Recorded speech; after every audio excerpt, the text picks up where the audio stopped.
भाजपची युतीबाबत अजूनही चर्चा पूर्ण झाली नाही, त्यामुळे आत्ताच काही बोलणार नाही असं म्हणत आज शिवसेना पक्षप्रमुख उद्धव ठाकरेंनी पुन्हा एकदा वेळ मारून दिली। महापालिका निवडणुकीच्या तोंडावर आज शिवसेनेनं वचननामा जाहीर केला। दरम्यान इकडे भाजपचे प्रदेशाध्यक्ष रावसाहेब दानवेंनी मात्र आम्हाला युती करायची आहे, शिवसेनेच्या प्रस्तावाची वाट बघत आहोत असं म्हणत दानवेंनी चेंडू पुन्हा एकदा शिवसेनेच्या कोर्टात टाकला। खरं तर युतीबाबतची बोलणी आता दोन्ही बाजूंना जवळपास खुंटली आहे। काल संध्याकाळी भाजपच्या बैठकीत मुख्यमंत्री आणि दानवेंना युतीबाबत निर्णय घेण्याचे अधिकार देण्यात आले, पण निर्णय मात्र घेण्यात आला नाही। शिवसेनेनं 60 जागा भाजपला सोडण्याचा प्रस्ताव ठेवल्यानंतर भाजपचे नेते चांगलेच दुखावले।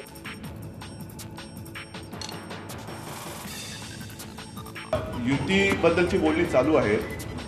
मी मगाशी जे सांगितलं की 23 जानेवारीचं महत्त्व आमच्याकरता वेगळं आहे आणि आम्हाला असं वाटतं किंवा आम्ही असं मानतो की 23 जानेवारीला वचनबद्ध होणं हे आमच्यासाठी फार मोठं एक काम आहे आणि ती वचनबद्धता आम्ही सातत्याने निभावत आहोत, याही पुढे निभावू।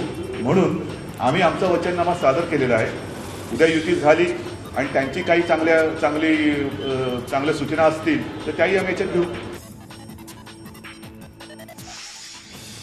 मुंबई महापालिका निवडणुकीसाठी शिवसेनेचा वचननामा प्रसिद्ध करण्यात आला। शिवसेना पक्षप्रमुख उद्धव ठाकरे यांच्या हस्ते या वचननाम्याचं प्रकाशन करण्यात आलं। शिवसेनेच्या वचननाम्यात मुंबईकरांसाठी आश्वासनांचा पाऊस पाडण्यात आला। यात पालिकेच्या शाळेत शिकणाऱ्या विद्यार्थ्यांपासून ते डबेवाल्यांपर्यंत सर्वांनाच खुश करण्याचा प्रयत्न करण्यात आलाय। तसंच बेस्टचा स्वतंत्र अर्थसंकल्प मांडला जाणार नसल्याची महत्त्वपूर्ण घोषणा यावेळी उद्धव ठाकरेंनी केली। शिवसेनेच्या वचननाम्याविरोधात बोलणार अनेक जाहीरनामे येतील, सगळे पक्ष त्यांचे जाहीरनामे सादर करतील, पण आमच्याकरता हा केवळ जाहीरनामा नाही तर हा वचननामा आहे। जनतेसमोर जनतेसाठी येत्या 5 वर्षात आम्ही काय करणार आहोत तो वचननामा प्रकाशित केलेला आहे, सादर केलेला आहे।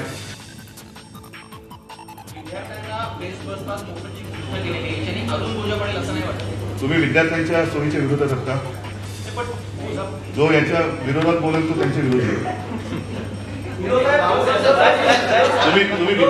तुम्ही विद्यार्थी द्रोही आहात का?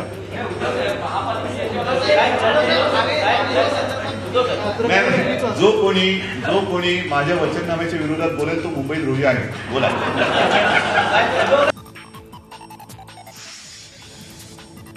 महापालिकेसाठी युती व्हावी ही भाजपची इच्छा आहे, मात्र युती झाली तर ठीक, नाहीतर स्वबळावर लढू असं विधान केलंय भाजपचे प्रदेशाध्यक्ष रावसाहेब दानवेंनी। पुण्यात दानवेंनी विधान केलं, जिथं युती होईल तिथं करणार असे दानवेंनी स्पष्ट केलंय। शिवसेनेशी चर्चा करून जर युती झाली तर आम्ही युतीत निवडणुका लढू आणि ज्या ठिकाणी युती होणार नाही अशा ठिकाणी स्वबळावर निवडणुका लढू।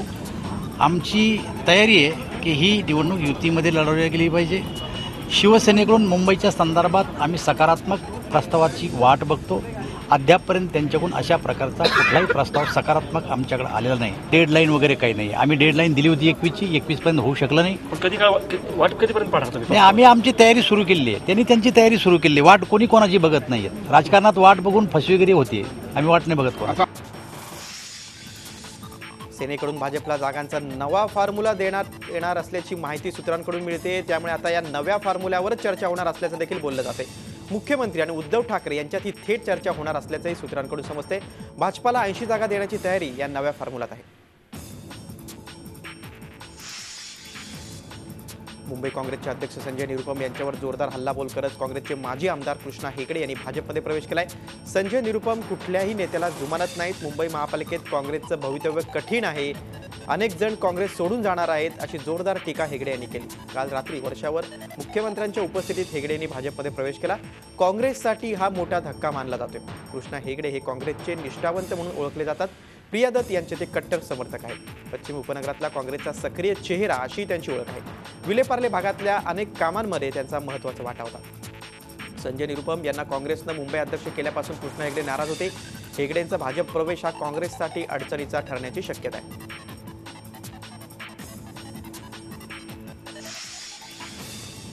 काँग्रेसचे माजी खासदार गुरुदास कामत यांनी आज पुन्हा एकदा मुंबई काँग्रेसचे अध्यक्ष संजय निरुपम यांच्यावर टीका केली आहे। निरुपम आणि महाराष्ट्राचे प्रभारी मोहन प्रकाश यांना कंटाळून काँग्रेसचे दुसऱ्या फळीचे नेते पक्षाला रामराम ठोकतायत। त्याबद्दल राहुल गांधी आणि अहमद पटेल यांनी लक्ष घालावं असं साकडं कामत यांनी ट्विट करून घेतलंय।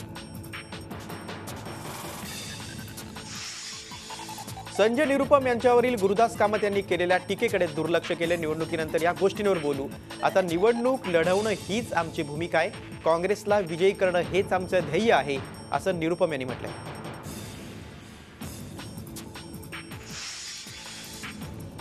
चांगलं काम करणाऱ्या कार्यकर्त्यांनी सर्वच पक्षात गरज आहे. आपण भाजपात काम करावं अशी राज्याचे मुख्यमंत्री देवेंद्र फडणवीस यांची इच्छा असल्याचं खळबळजनक मत नवनीत कौर राणा यांनी व्यक्त केलं. मागील लोकसभा निवडणुकीत राष्ट्रवादी काँग्रेस पक्षाकडून निवडणूक लढवणाऱ्या नवनीत राणा या काही दिवसांपासून राष्ट्रवादी काँग्रेस पक्षासोबत सुरक्षित अंतर ठेवून आहेत. या पार्श्वभूमीवर त्यांनी व्यक्त केलेलं मत पाहता त्या भाजपच्या वाटेवर असल्याची जोरदार चर्चा रंगते. काही लोकांना असं भीती वाटते की रवी राणा आता आला नाही पाहिजे, इलेक्शन झाले, त्यांची परिस्थिती आणि त्यांचं स्टँडर्ड खाली जाऊन चाललं जाईल म्हणून त्यांना भीती आहे. ते आम्हाला काही नाही, फक्त मी माझे घरामध्ये जे काम बिझी होती, जे परिवारामध्ये थोडासा फक्त त्यामुळे मी गेली नव्हती. आणि मी सोडलं की नाही सोडलं हे वरच्या लेवलला माहिती आहे आणि मला माहिती आहे, कोणालाही माहीत नाही. बाळासाहेबांच्या स्मृतिदिनानिमित्त बाळासाहेबांच्या स्मृतीस्थळावर अभिवादन करण्यासाठी शिवसेनेच्या कार्यकर्त्यांनी गर्दी केली. बाळासाहेबांची आज 90वी जयंती आहे. त्यानिमित्तानं सकाळपासूनच कार्यकर्त्यांनी शिवाजी पार्कवर जमायला सुरुवात केली. तर मातोश्री बाहेर देखील बाळासाहेबांच्या जयंतीनिमित्त मोठमोठी पोस्टर्स लावण्यात आली आहेत. महापालिका निवडणुकीच्या पार्श्वभूमीवर बाळासाहेबांच्या जयंतीनिमित्त शक्ती प्रदर्शनी केलं जाते. यातच युती होणार की नाही याबद्दल अजूनही संभ्रम आहे.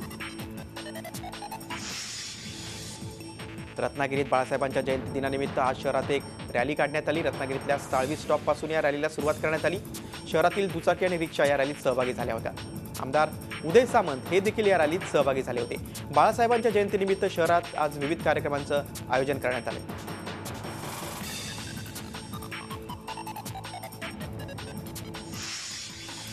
येत्या काही दिवसात तुमच्या मोबाईल ऑपरेटरनं तुमच्याकडे आधार नंबर किंवा कार्डाची प्रत मागितली तर आश्चर्य वाटून घेऊ नका. ट्राय म्हणजे टेलिकॉम अथॉरिटी ऑफ इंडियानं केंद्रीय टेलिकॉम मंत्रालयाला या संदर्भात प्रस्ताव देण्याचं ठरवलंय.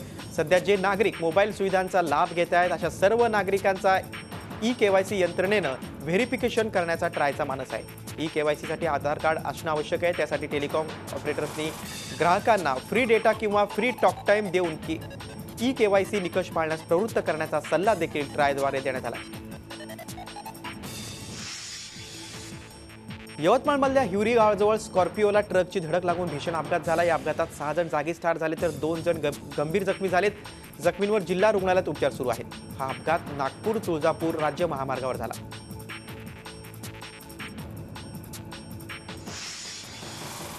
शिर्डीत विवाहासाठी आलेल्या नववधूच्या दागिन्यांवर चोरट्यांनी डल्ला मारलाय. चोरट्यांनी 7.5 लाख रुपयांचे दागिने घेऊन पबारा केलाय. मेघा धर्मशाळेत कमल किशोर झंवर यांच्या मुलीचं लग्न होणार होतं. त्यासाठी वराडी मंडळींनी शिर्डीतल्या धर्मशाळेत खोल्या घेतल्या होत्या. लग्नविधीतील आहेराचा कार्यक्रम सुरू असताना नववधूचे दागिने घेण्यासाठी आलेले असताना दागिन्यांची बॅग नसल्याचं उघड झालं. चोर 7.5 लाखांचे दागिने घेऊन पसार झाल्याचं समोर आलं. चोरट्यांचं हे कृत्य सीसीटीव्ही कॅमेऱ्यात कैद झालंय. अज्ञात व्यक्तींविरोधात गुन्हा दाखल करण्यात आला असून या सीसीटीव्ही फुटेजच्या आधारे आता पोलीस आरोपींचा माग घेत काढतायत.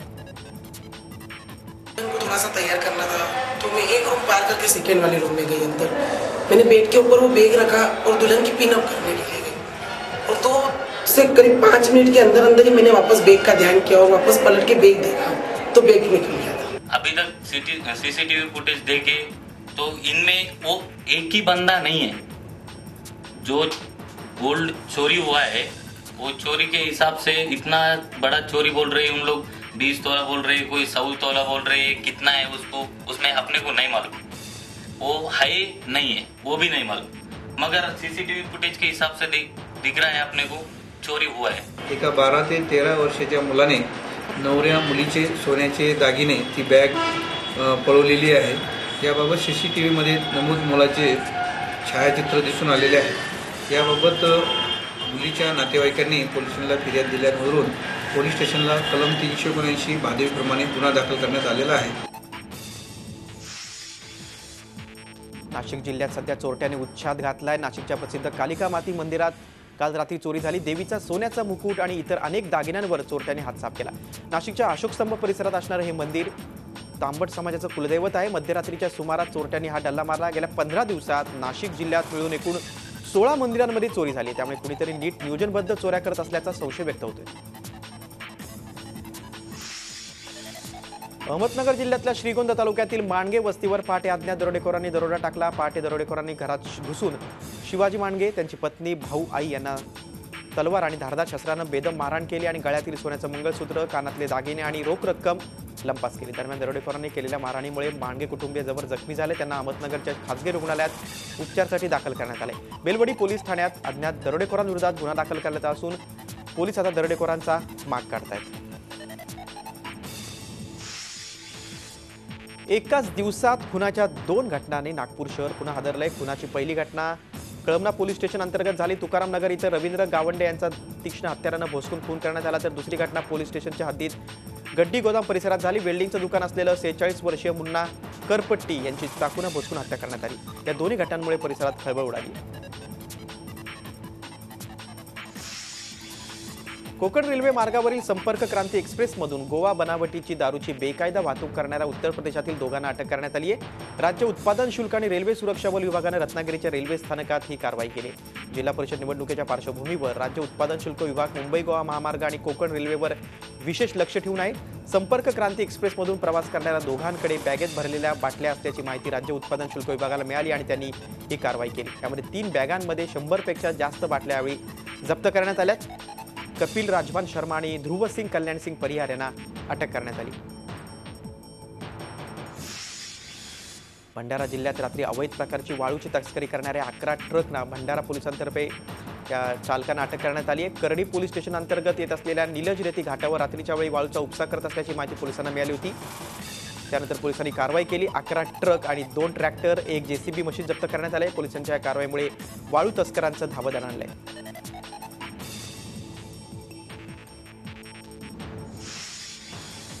औद्योगिक न्यायालयाचा आदेश असून सुद्धा सेवेत रुजू केल्यामुळे वनमजुरांनी आपल्या परिवारासोबत भंडारा इथल्या वनविकास महामंडळाच्या कार्यालयासमोर आमरण उपोषण सुरू केले.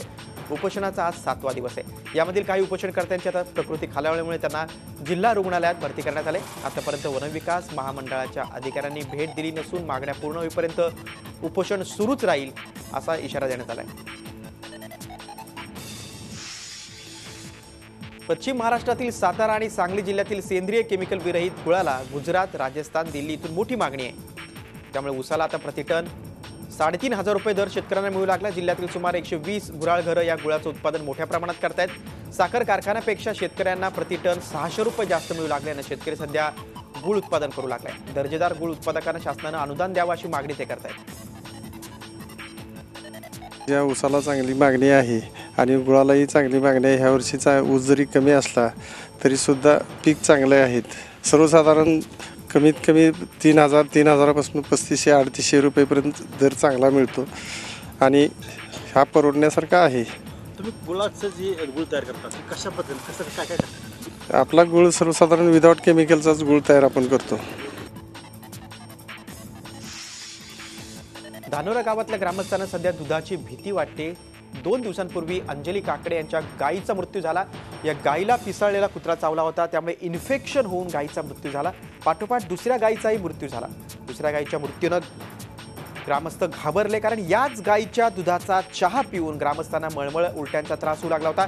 100हून अधिक लोकांना विषबाधा झाल्याची बातमी हा म्हणता सर्वत्र पसरली. सर्वांवर उपचार सुरू झाले आणि आता गावात दूध औषधालाही वापरलं जात नाहीये. महाबळेश्वर या थंड हवेच्या ठिकाणाला देशभरातून दरवर्षी 15 ते 17 लाख पर्यटक भेट देतात. आता कचरा निर्मूलनासाठी महाबळेश्वर नगरपालिकेनं महाबळेश्वर प्लास्टिक मुक्तीचा नारा दिलाय. आज वेण्णा लेक परिसरात स्वच्छता करून नगराध्यक्ष, नगरसेवक आणि 300 कर्मचाऱ्यांनी हातात झाडू घेऊन या योजनेला सुरुवात केली. पर्यटकांनी प्लास्टिक वस्तू महाबळेश्वरला घेऊन येऊ नये अथवा त्या टोल नाक्यावर या प्लास्टिक वस्तू जमा कराव्यात असं आवाहन नगराध्यक्षांनी केलंय. नाशिक पुणे महामार्गावर आज सकाळी 7च्या सुमाराला माळवाडी शिवारातील श्रीकृष्ण मंदिराजवळ पुण्याकडून नाशिककडे जाणाऱ्या टाटा झेस्ट कारनं अचानक पेट घेतला. ही गाडी आमदार सीमाताई हिरे यांचे जावई चालवित होते. त्यांच्यासोबत त्यांच्या मामी आणि मामे बहीण होत्या. महामार्गावर जात असताना त्यांच्या गाडीच्या इंजिनामधून धूर येत असल्याचं लक्षात आलं.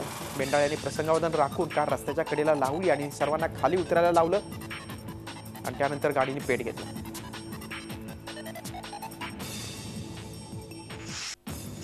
चित्याची कातडी आणि जिवंत वटवाघूळ विक्री करणाऱ्या 6 जणांना बेळगाव पोलिसांनी छापा टाकून अटक केली। सलीम मुबारक अली आणि त्याचे सहकारी अवैधरित्या चित्याची कातडी आणि जिवंत वटवाघूळ विकत असल्याची माहिती पोलिसांना मिळाली होती। त्यानुसार पोलिसांनी सापळा रचून या टोळीला गजाआड केलं। हे सर्वजण बेळगाव किल्ला दुर्गादेवी मंदिराजवळ विक्रीसाठी येणार होते। या टोळीत आणखी कुणाचा सहभाग आहे का याचा शोध पोलीस घेत आहेत।